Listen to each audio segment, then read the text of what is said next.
they stand in solidarity with Ukraine and back sanctions on Russia.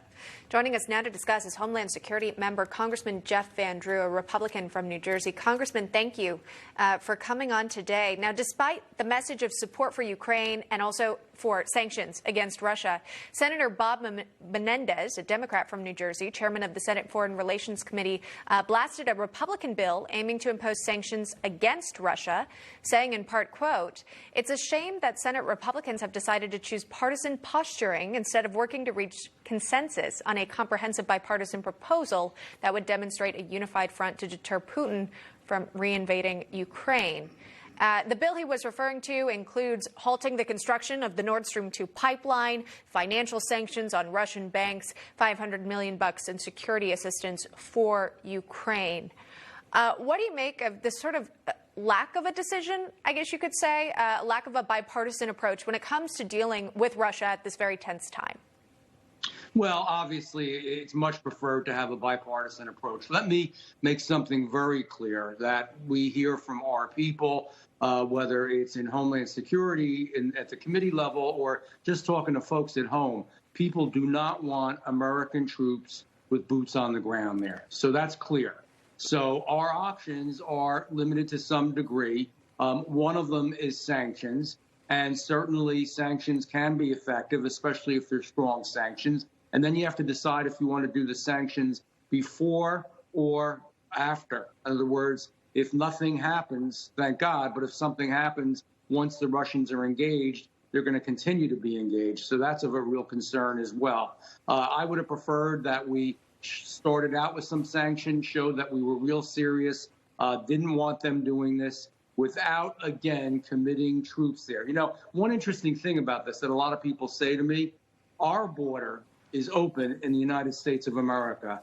Our border is just leaking everything you could possibly have come into the country. People who are criminals, people who are sick, people who are involved with the drug cartel. And you know what Americans are saying? They're saying, take care of our border. We're worried about our own border more than we're worried about even what's going on with Ukraine. So sanctions, yes, I can certainly see that that's a possibility and something that we, need obviously to look into. But I don't believe, and I really want to emphasize this because I hope it's not where the president is going. I do not believe that we should put our men and women on the ground in Ukraine.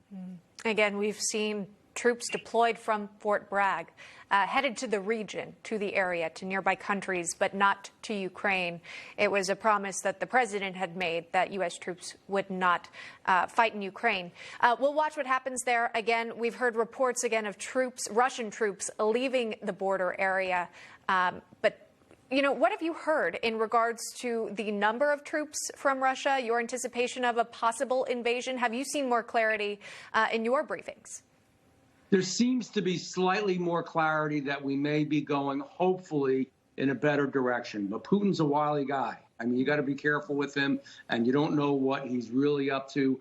Hopefully, that's the direction that we are going in for NATO, for the world, for Ukraine, and truthfully for Russia. This isn't a good thing to do. Now, when we talk about, the Nord Stream 2 and the pipeline, it was a huge mistake.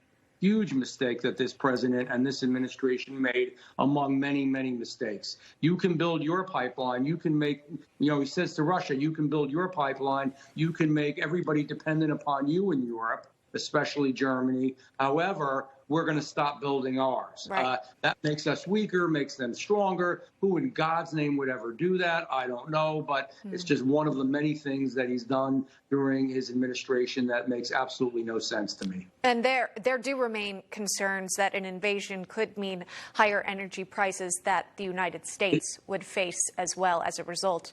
Congressman, it will mean higher energy prices. There's no doubt. We've already seen an increase in gas prices. The production dip that this president put in place by limiting production has made us get on our knees now and beg, everybody else, Russia and obviously all the oil producers, for more petroleum products. It was a terrible mistake to make again as well. Yeah. All right.